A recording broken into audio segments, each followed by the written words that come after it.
살아계신 하나님의 말씀입니다.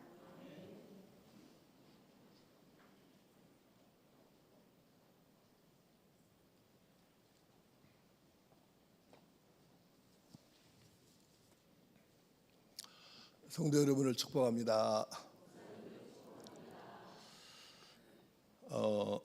지난 3주간 동안 너희는 이렇게 기도하라 말씀하시면서 먼저 하나님, 우리 기도의 대상이신 하나님이 어떤 분이신지, 하늘에 계신 하나님, 우리들의 하나님, 아버지이신 하나님에 대해서 함께 말씀을 나눴습니다. 오늘 네 번째 시간 본문을 먼저 읽겠습니다. 마태복음 6장 9절 말씀 시작. 그러므로 너희는 이렇게 기도하라. 하늘에 계신 우리 아버지여, 이름이 거룩히 여김을 받으시오며. 아멘. 이름이 거룩히 여김을 받으시오며, 이렇게 되어 있는데 하나님의, 우리 기도의 대상이신 하나님의 이름을 부른 다음에 구체적으로 기도 제목이 나와요. 총 7가지 간구가 나오는데 그 중에 첫 번째 제목이 바로 이 말씀이에요. 아버지 하나님의 이름이 거룩히 여김을 받으시오며.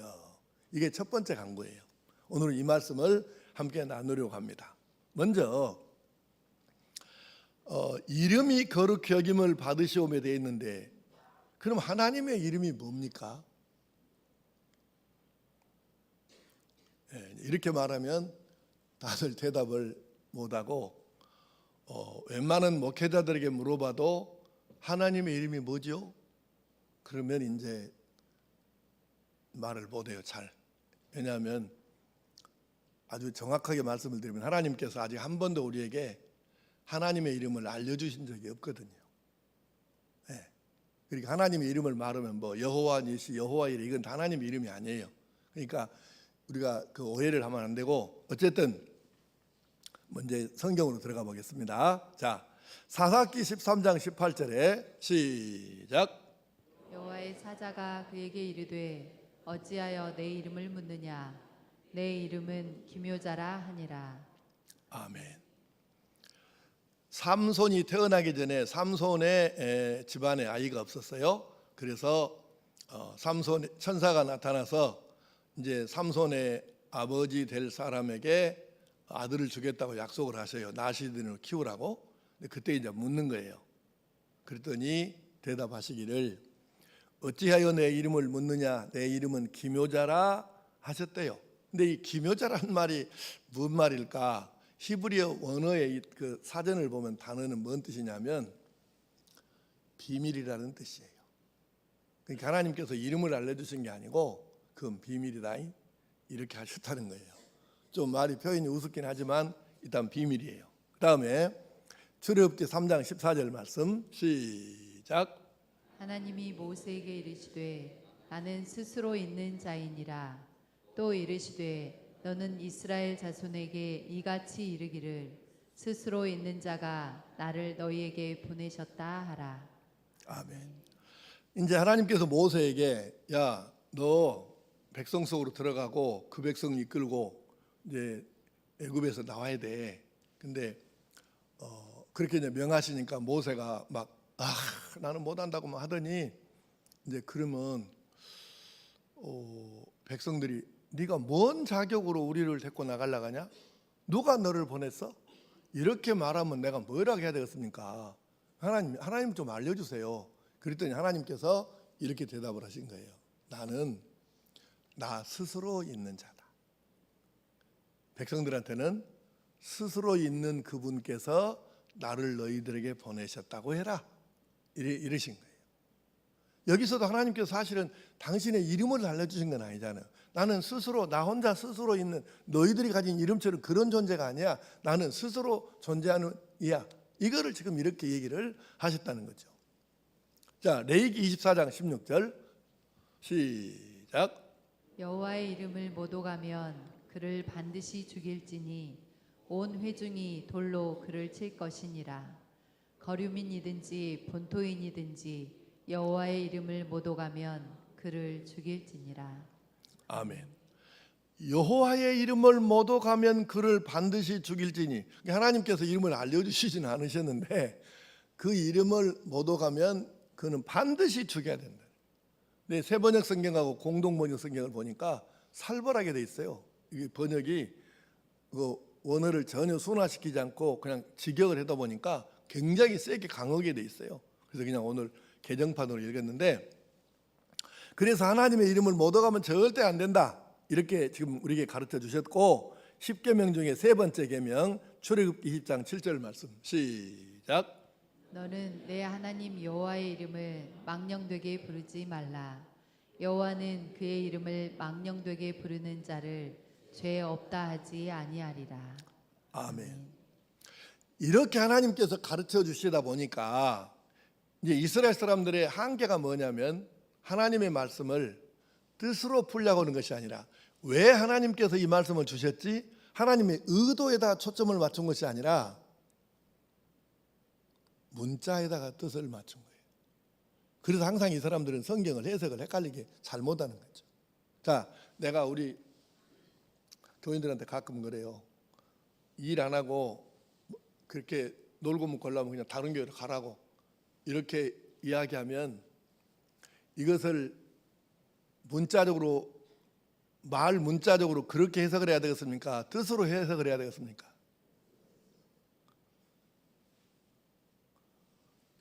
그러니까 뜻으로 해석을 해야 해석이 되지. 안 그러면은,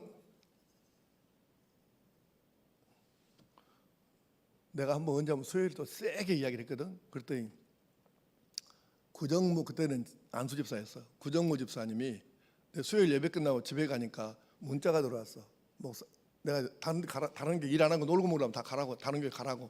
아니, 몸만 아직도 고맙게 여기는 그 대접받고 그런 교회 나가야지, 뭐더라 우리 교회에서 천대받고 가라고. 그랬더니 집에 들어와, 수요일 저녁에 집에 들어가 봤더니 문자가 와 있어. 목사님, 일주일 동안 기도해보고 어느 교회를 갈지 결정하겠습니다. 그러니까 이걸 문자적으로 해석을 해야 될 것인가, 이게 의도를 해석을 해야 할 것인가, 이걸 해야 되는데, 그 얘기가 지금 여러분한테 내가 다른 교회 그따로 하려면 가라고, 다른 교회로. 그러면 그게, 그러니까 우리 송 장로님이 옛날 당회하면, 목사님 제발 그 말 좀 그만합시다. 아니, 좋은 말도 석자리 많이 하겠는데 뭘 그렇게 교인들을 다른 교회로 가라는 얘기를 했어요. 당회에서 3번을 해도 내가 그냥 계속 하고 있잖아요, 지금까지. 근데 그러고 보니까 차장님도 한번 그 말 한 것 같네. 그렇지? 네. 그러니까 그래도 내가 지금까지 계속 하고 있잖아요. 근데 이거는 진짜 미워서 가란 말이 아니고, 제발 조카 여기서 사역자로 일꾼 노릇 좀 하고 살아야지, 그렇게 실업자, 교회 안에서 실업자로 있으면 되겠냐, 지금 그 말이잖아요. 그러니까 하나님께서 이렇게 말씀을 주신 것을 왜 이 말씀을 왜 하셨지? 그 의도를 읽어야 되는데, 이건 문자적으로 생각. 그러니까 하나님의 이름을 말하기를 함부로 말을 못해, 이렇게 무섭게 해놨으니까. 그래서 문자적으로 받아들이니까, 이제 성경이 보세요. 구약 이제 옛날 시대에는 인쇄술이 발명돼 가지고 책을 찍어내기 전에는 손으로 다 베껴야 됐잖아요. 그러면 하나님께서 주신 성경 원본은 한 권밖에 없는데 이거를 이제 베껴야 되잖아요. 그걸 필사라 그래요. 여러분도 지금 필사하지만, 지금 우리가 하는 성경 필사는 자기 신앙을 위해서 하는 것이고, 옛날에는 성경을 전해줘야 되니까 베낄 수밖에 없었어요. 그런데 성경을 베끼다가 이 사람들이 얼마나 이게 중요한 일이냐면, 다윗 왕의 이야기를 사무엘서하고 역대기를 읽어보면 어떻게 되어 있습니까? 다윗 왕이 서기관을 임명을 해요. 굉장히 중요한 자리예요. 너희들은, 서기관으로 임명받은 너희는 평생 하나님의 말씀 필사 베껴서 전하는 이것만 해라. 한 자라도 틀리면 너희는, 성경에 죽는단 말은 없지만 한 자라도 틀리면 큰일 나는 거예요. 하나님 말씀을 변개하는 것이 되니까 1.1억도 변개하면 안 되잖아요. 그래서 서기관은 굉장히 중요한 자리였어요. 왕이 임명할 만큼. 근데 이제 그렇게 그 성경을 베끼다가 이렇게 필사를 하다가 양가죽이나 송아지 가죽에다가 하다가 여호와라는 말이 나와.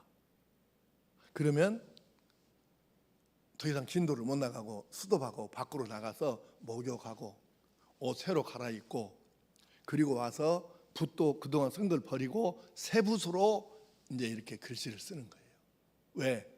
하나님의 이름을 쓰는데 감히 어떻게 함부로 말을 하고 함부로 여기 쓰냐 이 말이에요. 이렇게 했대요. 그러니까 이스라엘 사람들은 하나님께 대한 이름 자체를 이렇게 경외하는 마음이 그들에게 있었다 이 말이에요. 그리고 더 이제 심각한 것은 그 사람들이 하나님의 이름을 거룩히 여김을 받으시기를 못했어. 아무래도 말 안 들어. 그래서 하나님께서 이스라엘 나라를 북왕국을 아수르에게 남왕국을 바벨론에게 망하게 해가지고 나라가 망했잖아요. 포로로 잡혀갔다 돌아왔어. 70년 만에. 그때 이제 이후 역사를 포로기후 이렇게 말해요. 포로기후 그 역사인데 그때에 이 사람들이 성경을 쓰는데 이제 더 엄해진 거예요. 규율이. 그래가지고 서기관들이 성경을 필사할 때 어떻게 했냐면 여호와라는 말이 나오면 이 말을 읽도 못하고 쓰지도 못해. 그리고 어떻게 했냐면 감히 나 같은 죄인이 어떻게 거룩하신 이름을 내가 부르겠냐 쓰겠냐. 그래서 그걸 놔두고 그 말을 글씨만 쓰고 쓰는 것도 이제 쉽지가 않았고 그러고는 거기다가 주라는 말로 바꿔버렸어. 그러니까 히브리 말로는 주라는 말이 아도나이라는 말이고 그다음에 헬라어로 신약성경 말로는 퀴리오스라고 하는데 주로 바꿔버린 거예요.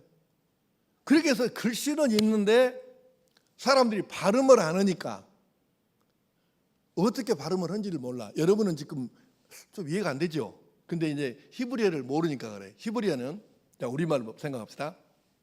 한글을 먼저 볼게요. 글씨를 쓸 때 크기가 자음이 기억니은 자음이 더 큽니까? 아야의어는 모음이 더 글씨가 큽니까? 학교는 댕겼어? 자음이 커요? 모음이 커요? 모음이 크잖아요. 그 다음에 우리는 글씨 발음을 결정할 때 자음의 영향이 더 큽니까? 모음의 영향이 더 큽니까?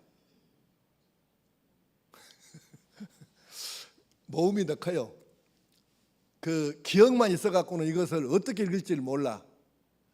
아야 오요 아이 우에 아이 나도 헷갈리네. 뭐? 아니 아이 우에 오 이것을 안 붙이면 발음이 안 돼야 그러잖아요. 그러니까 우리는 모음의 영향이 더 커.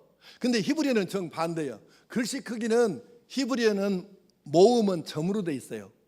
그 다음에 자음은 형태가 분명해요. 그러니까 그리고 이제 그 발음 영향도 모음보다 자음이 더 커요. 그러니까 이스라엘 사람들이 여호와라는 말을 있는데 발음을 안 하고 후배들한테 안 가르쳐주고 계속 넘어가고 이 세월이 몇백 년이 지나다 보니까 글씨는 있는데 어떻게 읽을지를 몰라. 발음을 하는 것을 못 한다고요. 그래서 학자들이 나중에 이제 번역을 하면서 이 말을 어떻게 해야 되는데 우리는 이스라엘 사람이니까 말해도 되는데 그래서 연구해 보니까 여호와가 발음이 맞겠다. 이렇게 연구를 많이 해가지고 여호와라고 해서 우리 성경에 지금 여호와라고 돼 있어. 그런데 나중에 이제 종교개혁 이후로 인쇄술이 발명된 후로 학자들이 더 연구를 많이 해봤더니 여호와라는 말은 발음이 안 맞아요. 야훼가 더 맞가. 그래서 신식 공부한 사람들은 지금 야훼라고 하지 여호와라고 안 해요. 그리고 공동 번역에도 야훼라고 돼 있어. 근데 지금도 이렇게 말하는 거예요. 야훼가 맞는 것 같다. 이렇게 이야기하지 학자라고 그래 갖고 100% 야훼가 맞아. 이렇게는 말을 못 하고 있는 거예요. 왜? 정확하게는 아직도 100%는 몰라요. 여호와보다는 야훼가 맞는 것 같다. 이게 지금 대부분의 학자들이 지지하는 것이기는 해요.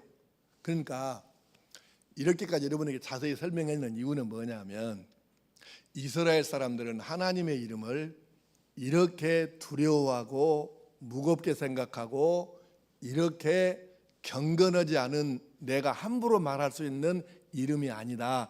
이 생각을 하고 산 거예요. 그 사람들이 이스라엘 사람들이에요.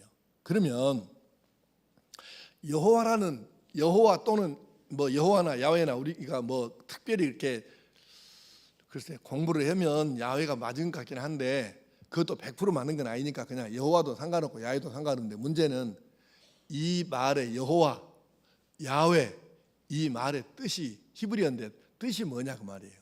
그래서 그 뜻은 어디서 나오냐면 아까 읽었어요. 출애굽기 3장 14절에 나는 스스로 있는 자이니라 할 때 스스로 있는 자는 스스로 존재하는 분이라는 뜻인데 스스로 존재하는 이 말이에요. 그러니까 하나님이니까 뭐 놈자자를 써서 스스로 있는 자 우리는 하나님은 스스로 그렇게 말씀하실 수 있지만 우리가 이렇게 말하면 안 되잖아요. 그래서 하나님은 스스로 계시는 분 이 뜻이에요. 여호와 야훼 그 말의 뜻 단어의 뜻은 뭐냐면 스스로 계시는 분, 스스로 존재하시는 분 이 뜻입니다. 여기까지는 이해가 됐죠? 네, 이게 하나님의 여호와예요. 하나님의 이름입니다. 그러면 그 이름을 어떻게 우리가 거룩히 여김을 받으시게 해야 되는가? 구별하여 거룩하시게 해야 됩니다. 구별을 해야 됩니다. 자, 이름이 거룩히 여김을 받으시오며 이렇게 말씀했는데 이 말을 조금 더 좀 부드럽게 이렇게 이해하기 쉽게 번역하면 이런 뜻이에요. 하나님의 이름만 거룩히 여김을 받으시게 해 주십시오. 이런 뜻이에요. 이 말 자체가 더 쉽게 말을 하자면. 그런데 그러면 어떻게 하나님의 이름을 우리가 거룩하시게 해드릴 수 있는가? 여러분 이거 오해하면 안 되는 게요. 우리가 어떻게 하나님을 거룩하시게 하고 안 거룩하시게 하고 그럴 수가 없는 거예요. 하나님은 이미 스스로 완벽하게 거룩해져 계신 분이에요. 우리가 거룩하시게 만들 수도 그럴 수 없는 거예요. 하나님은 이미 스스로가 거룩하신 분이에요. 완벽하게. 근데 이면 그는 무슨 뜻일까? 자, 좀 설명을 해보겠습니다. 그 거룩하다고 할 때에 이 거룩이라는 말은 어떤 의미가 있냐면은 구별한다, 구분한다 그런 뜻입니다. 구별되다, 구분한다, 구별, 구분 이런 뜻이에요. 거룩은 구별 또는 구분 이런 뜻이라고 이제 입력을 하십시오. 그러면 무엇이 구별이고 무엇이 구분인가? 구약 성경을 여러분 읽어보시면 못 느껴서도 이렇게 얘기하면 이제 이해가 될 거예요. 구약 성경에는 하나님께서 하나님을 우리가 다른 것하고 섞는 것을 매우 싫어하셔요. 아주 싫어하셔요. 너무너무 싫어하시는 거예요. 그래서 하나님을 예를 들면 구약 성경에 많이 쓰이는 관용구 중에 하나가 이런 게 있어요. 나 여호와는 질투하는 하나님인즉. 하나님 스스로가 말씀하시는 거예요. 이건 무슨 뜻이냐면은 너희들이 나를 다른 신을 섬기듯이 다른 신 섬기는 것처럼 섞어갖고 그 신 섬기듯 우상 섬기듯이 나를 섬긴다? 그러면 하나님은 못 견디시는 거예요. 그래서 진노를 쏟아 놓으시는 거죠. 그래서 이스라엘이 망한 거예요. 이스라엘이 낮에는 성전에 가고 하나님께 제사 드리고 저녁에는 산당에 가고 바알이나 아세라를 섬겨서 제사 지내고 이런 짓을 하는 것은 하나님께서 아무리 하지 말라고 하셔도 이스라엘 백성 안 들었잖아요. 그래서 사실은 망한 거예요. 북이스라엘과 남유다가. 그러니까 하나님을 잡탕으로 섞어가지고 다른 우상 섬기듯이 하나님을 그렇게 섞어치게 해가지고 이렇게 하나님을 대우하시는 하나님은 못 견디시는 거예요. 지금 이 말이 뭔 말인가 좀 이해를 잘 하셔야 돼요. 하나님을 다른 신 섬기는 것처럼 그런 자세로 그런 마음으로 그렇게 비슷하게 섞어서 이렇게 하게 되면 하나님께서 못 견디시는 거예요. 진노를 쏟으실 수밖에 없다 그 말이에요. 그래서 하나님은 섞으면 안 돼. 다른 것들하고 하나님을 믿는 것, 하나님을 섬기는 것, 하나님을 대하는 것 이 모든 것이 구별돼야 된다. 그게 거룩이에요. 거룩은 구별이에요. 구분하는 거예요. 그러니까 이제 좀 쉽게 설명하겠습니다. 요즘에는 이제 세상이 뭐 그런 것도 다 없어지긴 했는데, 최 장로님,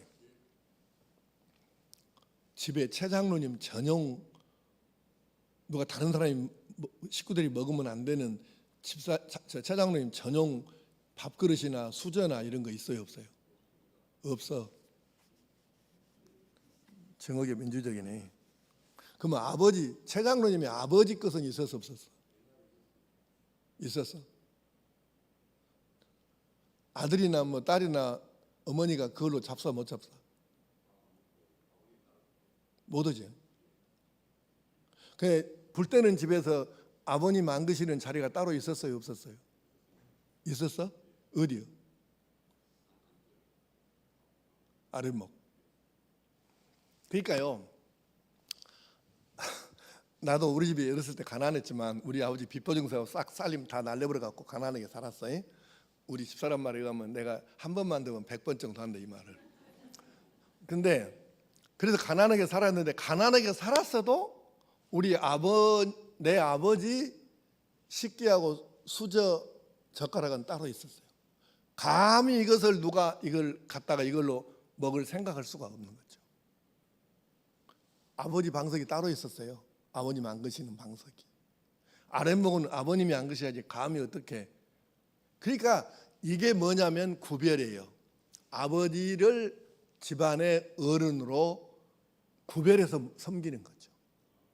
식기, 수저, 방석, 앉는 자리 다 구별되어 있어요. 그게 지금 아버지를 집안에서 어른으로 최고로 모셔는 거지요. 예, 이제 우리는 그런 개념으로 갖고 있어요. 그 다음에 아버지 이름을 함부로 부르는 그런 호로자식이 어디 있습니까? 근데 요즘에 아이들한테, 아야, 네가 아버지 성함이 어떻게 되시냐? 그러면 우리 아버지요, 김개똥이요. 에라이 개똥 같은 놈. 그러니까 안 가르치는 거예요. 요즘에 부모들이 지금 새끼들한테 안 가르쳐 이것을. 네가 아버지 이름이 뭐냐? 성명 어떻게 되세요? 그러면 김무엇이요? 이래. 아이고. 그러니까 이게, 근데 나이 좀 든 사람들은 그렇게 굉장히 거북스러워요. 지금 나도 그러거든요. 지가 아버지 이름을 김개똥이요 그러면 개똥이나 퍼먹고 살아라. 굉장히 거북스럽습니다, 듣기가. 그러니까 집안에 아버지 이름도 어머니 이름도 할아버지 함자도 함부로 우리가 말을 못했어. 그래갖고 말할 때 김개자 똥자 어르신입니다 이렇게 말을 했잖아요. 그러니까 이게 뭐냐면 이름을 함부로 말 안 해. 이름도. 그게 바로 구별하는 거예요. 아버지를 할아버지를 구별하고 구분해서 어른으로 예우를 하는 거죠. 이게 지금 구별 구분. 그게 거룩이 쉽게 말하면. 그러면 다른 신을 섬기듯이 하지 말라고는 말씀은, 다른 신은 어떻게 합니까? 사람들이 돈 갖다 바치면 될 줄 알고 절 가서 많이 3,000배 하면 될 줄 알고, 하나님은 아니에요. 하나님을 그런 식으로 하나님을 섬기면 안 돼. 마음 없이 가서 몸뚱아리만 가서 있고 절만 많이 하고 돈만 갖다 많이 바친다. 그렇게 하나님 믿으려면 하지 마세요, 여러분. 예. 그거 안 하는 게 좋아요. 하나님은 안 받으시거든요. 아니, 받지도 않는 걸 그렇게 고생하고 뭐라고 합니까, 그것을. 하나님은 안 받으셔요, 마음이 없는 것은. 그러니까 바로 하나님을 다른 신 섬기듯이 섞어치게 하지 말아라. 이게 지금 거룩히 우리가 구별해서 하나님을 거룩하게 섬겨드리는 거거든요. 그러니까 안식일을 기억하여 거룩히 지키라. 그 말이 무슨 말이에요?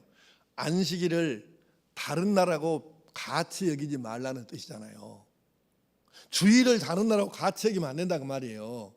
예배를 구약성경식으로 말하면 제사를 거룩하게 지내라고 하셨는데, 구별해서 지내라고 하셨는데, 그러니까 우리가 만약에 주일을 다른 나라하고 비슷하게 여기고 하나님께 예배드리는 것과 예배드리는 시간을 다른 시간하고 비슷하게 여기고 그러면 섞어치게 하는 거예요. 이건 하나님이 싫으신다 그 말이에요. 그래서 우리가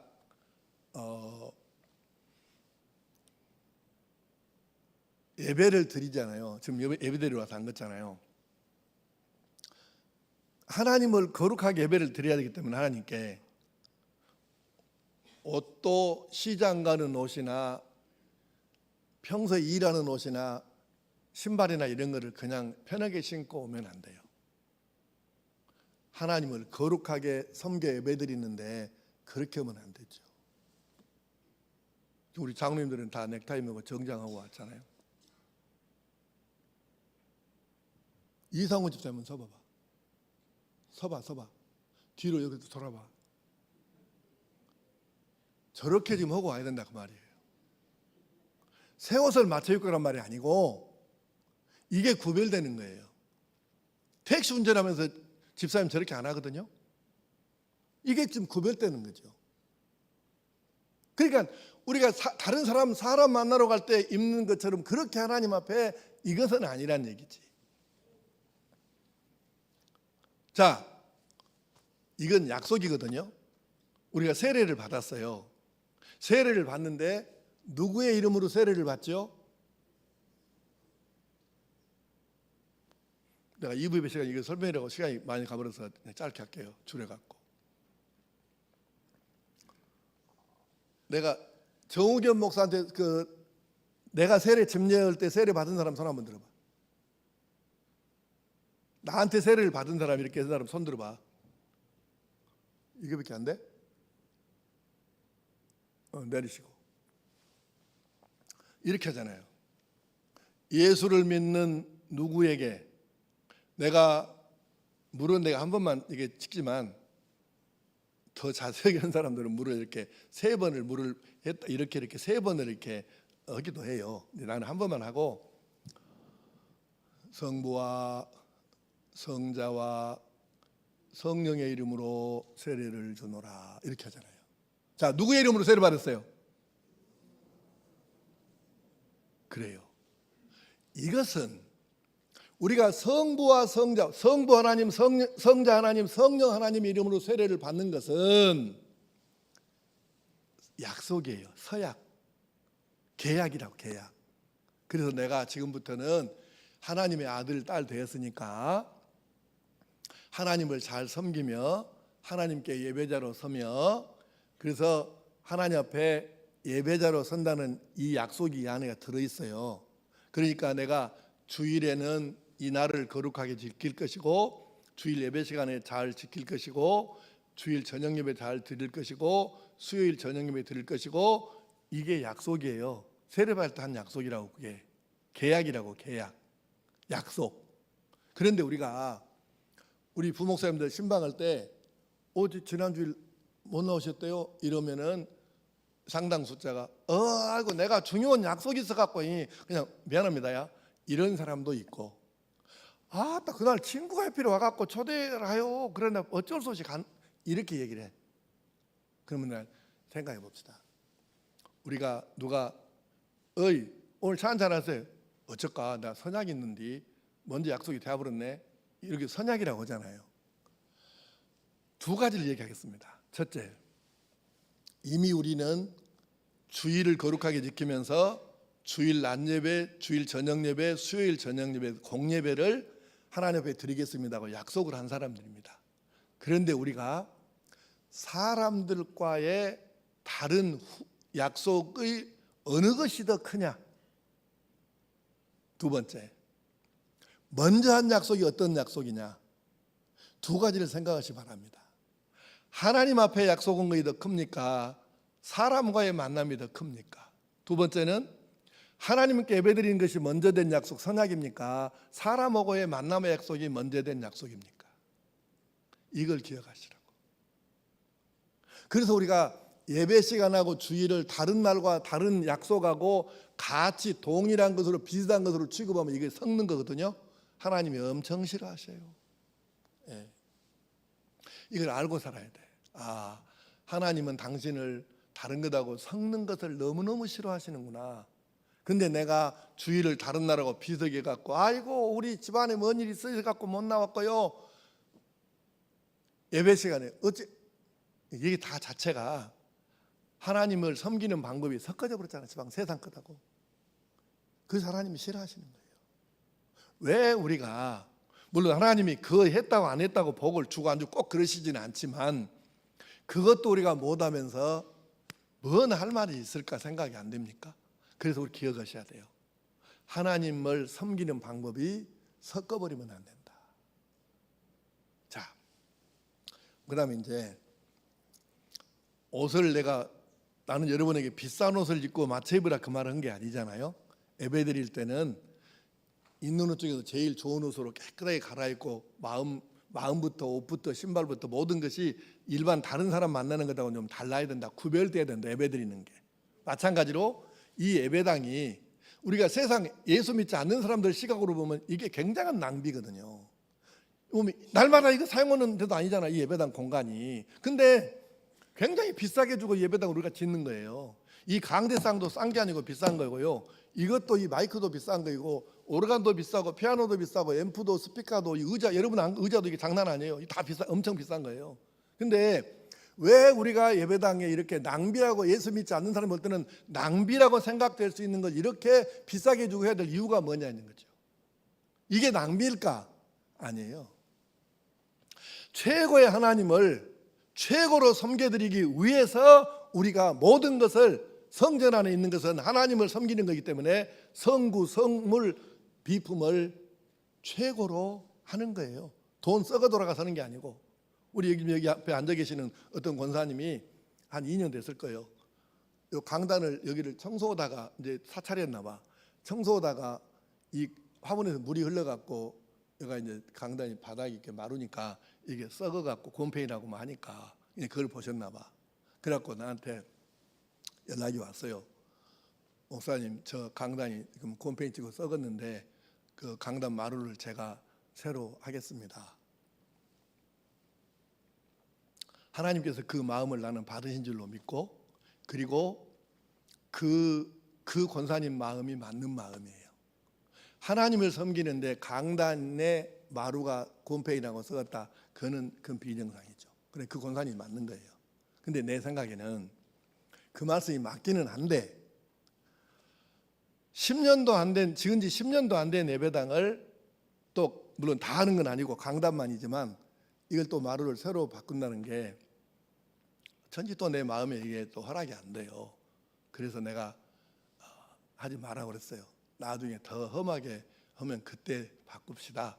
내가 권사님의 마음은 하나님께서 이미 받으셨습니다. 나는 그렇게 믿고, 그래서 지금까지 안 하고 있는데, 정직하게 말하면 그 권사님이 나보다, 목사보다는 권사님이 더 맞습니다.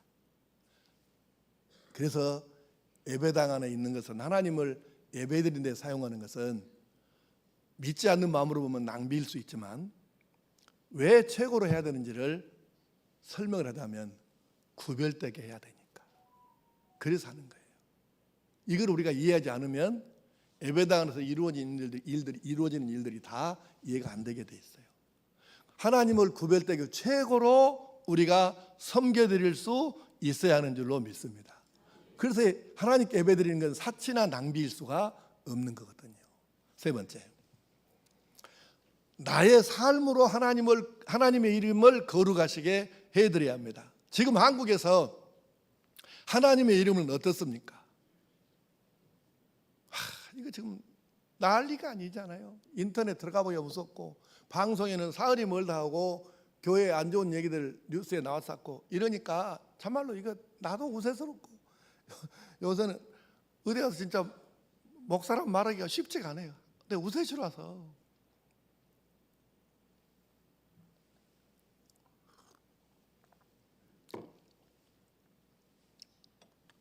하나님의 이름이 땅에 떨어졌습니다. 그러니까 어떤 교회에서는 MBC, KBS, JTBC 방송국 앞에 가고 데모하고 막 난리치고, 이단도 그러는데 그냥 이단 아닌 교회도 그런 교회들이 있었어, 그동안에. 여러분, 그게 방송국 잘못입니까? 도둑놈한테 이 도둑놈아 이렇게 말한 것이 그 말한 놈이 나쁜 놈인가요? 도둑질 한 놈이 나쁜 놈인가요?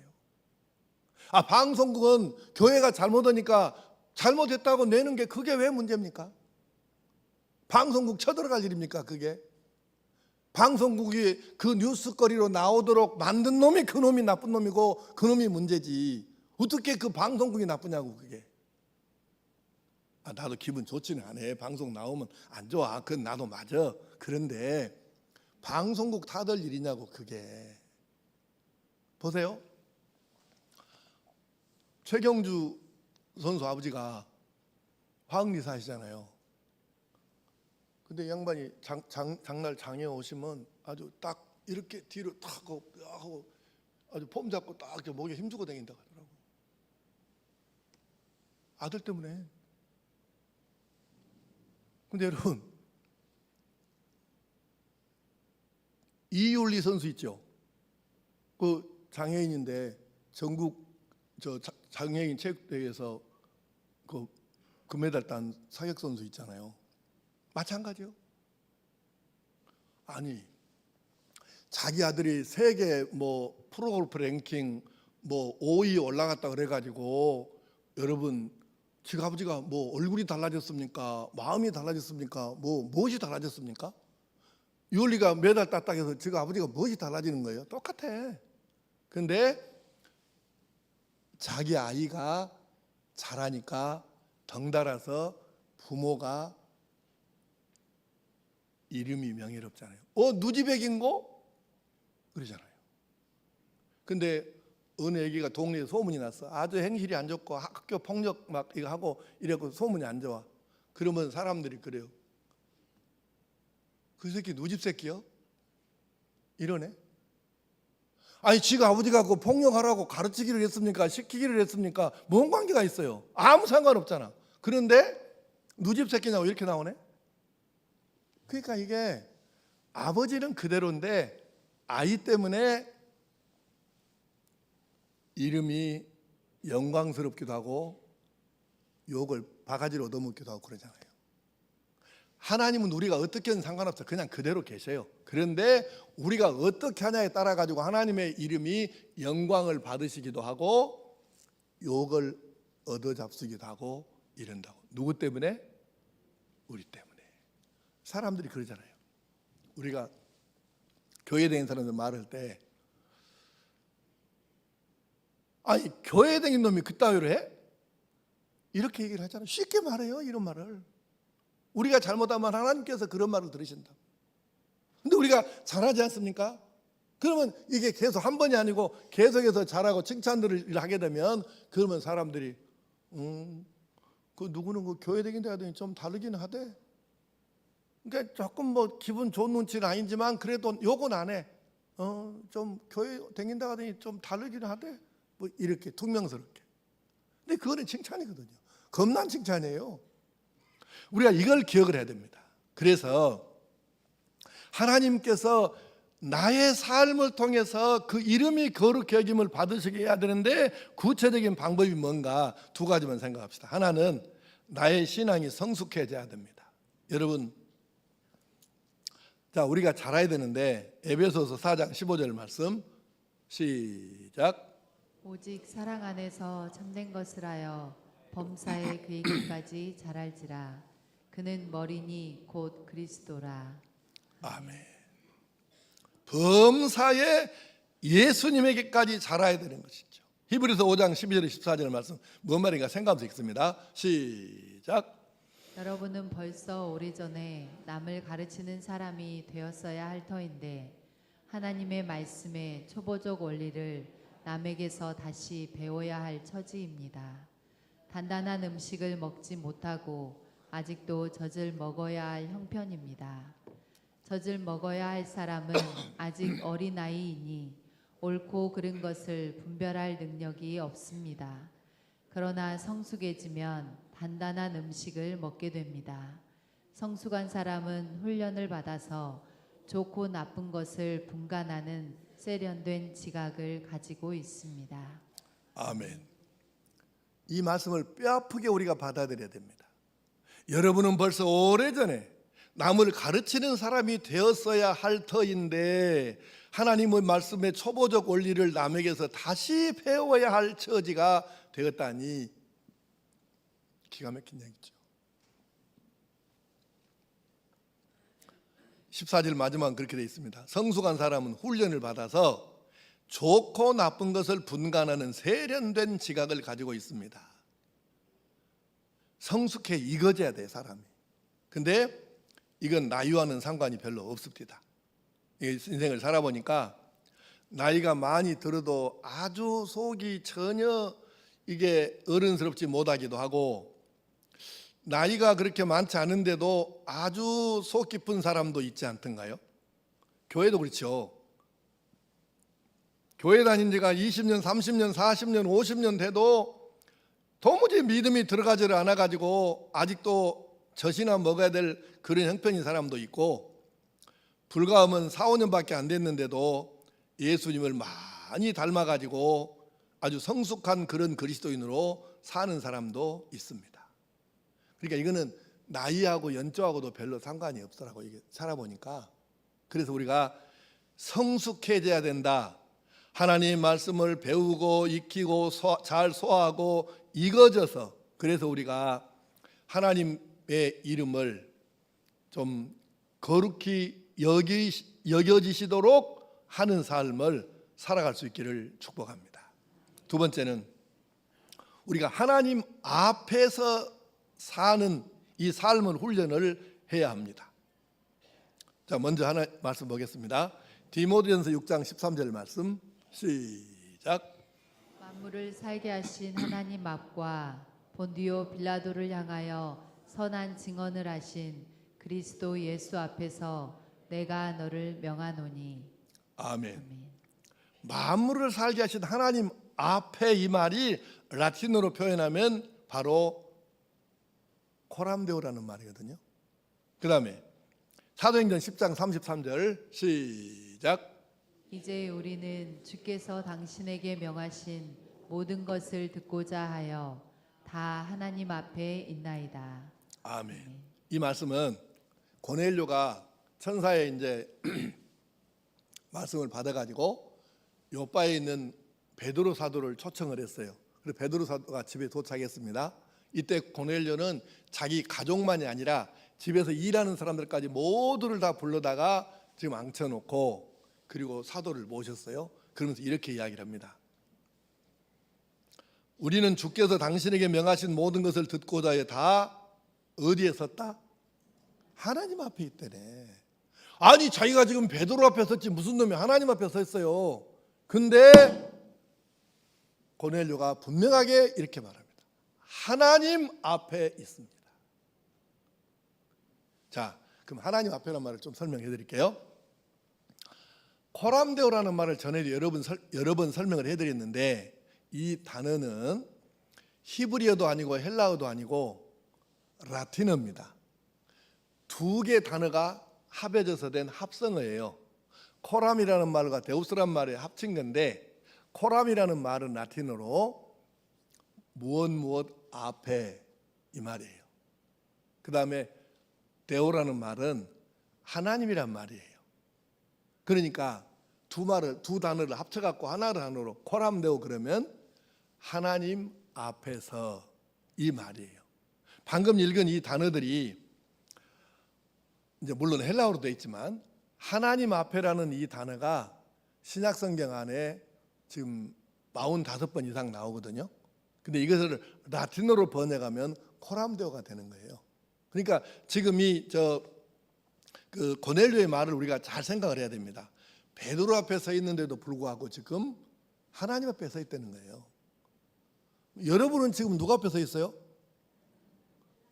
정우겸 목사 앞에 섰잖아요. 자 보세요. 방에 들어갔어. 유리창 닫고 방문 걸어 잠갔어. 아무도 없어. 혼자 있습니까? 하나님 앞에 있다니까. 무소부재라는 말 있잖아요. 안 계신 곳이 없이 어디나 계신다 그 말이에요. 그래서 우리 옛날 어른들 기도하실 때 보면 전지전능하시고 무소부재하시며 거룩하신 하나님 아버지. 요새 이제 그 말이 뭔 말일까 그럴 수 있는데 우리 어릴 때 다 그 말만 듣고 살았다 기도할 때 어른들이 그렇게 기도하셨어. 근데 거의 무소부재라는 말이 바로 그 말이에요. 안 계신 곳이 없는, 어디에나 계시는 하나님이라는 뜻이죠.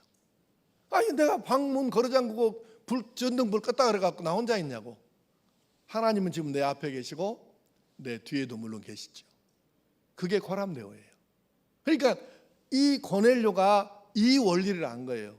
아니 자기가 지금 베드로 사도 앞에 섰는데 베드로 사도 앞에 있다 말하지 않고 하나님 앞에 있나이다 이렇게 말하잖아요. 근데 고넬료는 이 훈련이 돼 있는데 오늘날 기독교인들은 이 훈련이 안 돼 있어요. 그래가지고 실제로는 내가 하나님이 내 앞에도 계시고 뒤에도 계시고 옆에도 계시고 내 속에도 계시고 이렇게 계시는데 눈으로 안 보인다는 것 때문에 사람들이 마음 놓고 사는 거예요. 하나님을 의식을 안 한다 그 말이에요. 하나님을 의식하고 살아야 되는데 지금 아니고 옛날에 새벽 기도 와갖고 주여 하고 막 기도를 했어. 그리고 끝나고 이제 근데 겨울에는 캄캄해. 새벽 기도 끝나고 집에 갈 때. 근데 갔는데 꼭 이것이 고추밭도 있고 가지밭도 있고 참외도 있고 뭐 호박도 있고 있는데 그냥 하나 따갖고 그냥 안 보잖아 아무도. 그게 뭐냐면 의식이 하나님이 지금 나와 함께 계신다는 이 의식이 없는 거죠. 왜? 훈련이 안 돼 있다고 말이에요. 그래서 고넬료는 훈련이 잘 된 사람이에요. 베드로 앞에 있지 자기가 무슨 하나님 앞에 있습니까? 그런데 아니에요. 하나님 앞에 있다고. 자 오늘 여러분 내가 여러분 앞에 서 있잖아요. 여러분은 지금 누구 앞에 있습니까? 하나님 앞에 있는 거죠. 이것을 생각할 때 말할 때 행동할 때 이 의식을 가지고 이걸 의식하면서 살면 이 사람은 하나님 앞에 신전의식 고람대오의 삶을 살 수 있는데 그러니까 함부로 말을 못 하죠. 아니 생각해 보세요. 여러분들끼리 막 희희닥거리고 막 헛소리 하면서 막 놀다가도 별것 아닌 목사만 가도 언제 그러냐는 식으로 딱 이렇게 하는데 그럼 목사 말고 베드로 사도님이 오셔가지고 여러분 앞에 쫄쫄 따라다닌다고 생각해 봐봐. 그러면 여러분은 진짜 거룩해져 봅니다. 아니 베드로 사도가 오셔가지고 여러분 앞에나 뒤에 지금 졸졸 따라다니는데 말을 함부로 합니까? 생각을 함부로 합니까? 행동을 함부로 하겠습니까? 그러니 거룩해지는 거죠. 근데 그게 아니고 우리는 베드로 앞도 아니고 목사 앞도 아니고 누구 앞에? 하나님 앞에. 이것을 의식하며 사는 사람이 성숙한 그리스도인이고 이 생각을 한 번도 못 해보고 아무도 안 보이네? 이렇게 사는 사람이 어린아이 같이 아직도 젖 빨고 있어야 될 어린아이 같은 신앙이라 그 말이에요. 성숙하지 못한.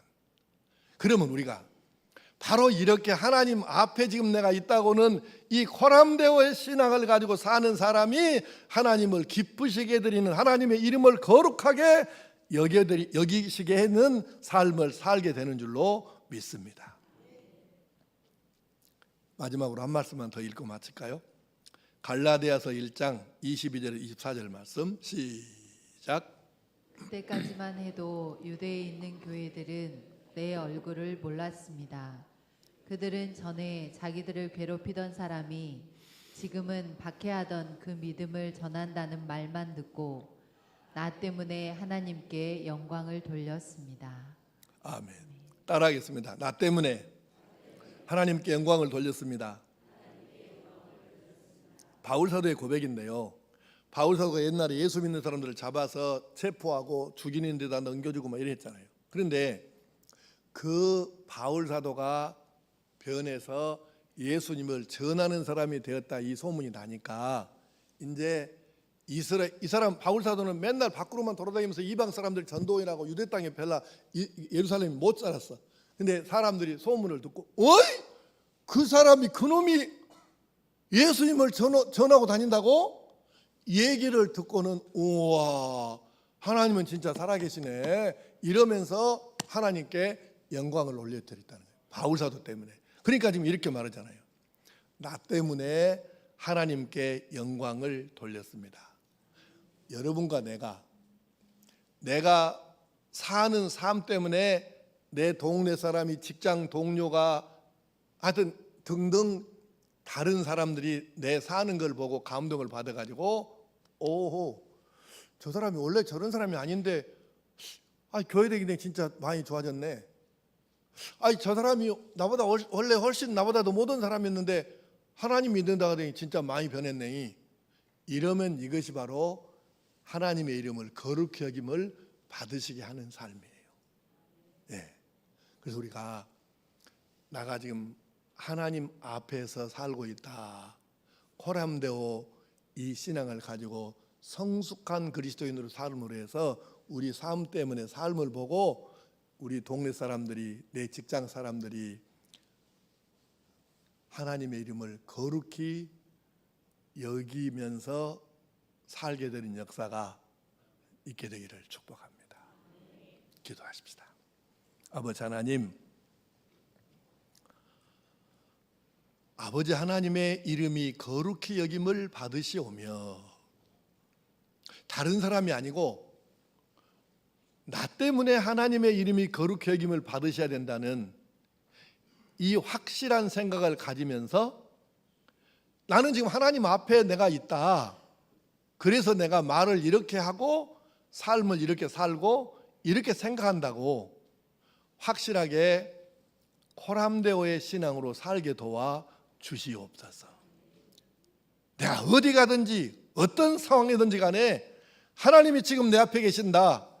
이 생각 때문에 내가 이걸 인식하고 살기 때문에 그래서 내 삶이 변화되고 달라지고 구별되어서 이 삶을 본 이웃들이 하나님을 알고 느껴서 우리 삶이 하나님의 이름이 거룩히 여김을 받으시게 드리는 그런 삶이 되게 하여 주시옵소서. 이 모든 말씀을 예수님의 이름으로 기도하오며 이제는 우리 구주 예수 그리스도의 크신 은혜와 하나님 아버지의 말로는 다 할 수 없는 사랑하심과 도우시는 성령님의 역사하심이 이제 내 삶을 통해 하나님의 이름이 거룩히 여김을 받으시도록 하겠다 다짐하는 모든 주의 백성들과 완도 국민들과 이 나라와 이 민족 위에 세계 도처에서 복음 전하는 선교사님들에게 이제로부터 영원토록 함께 하시기를 간절히 축원하옵나이다. 아멘.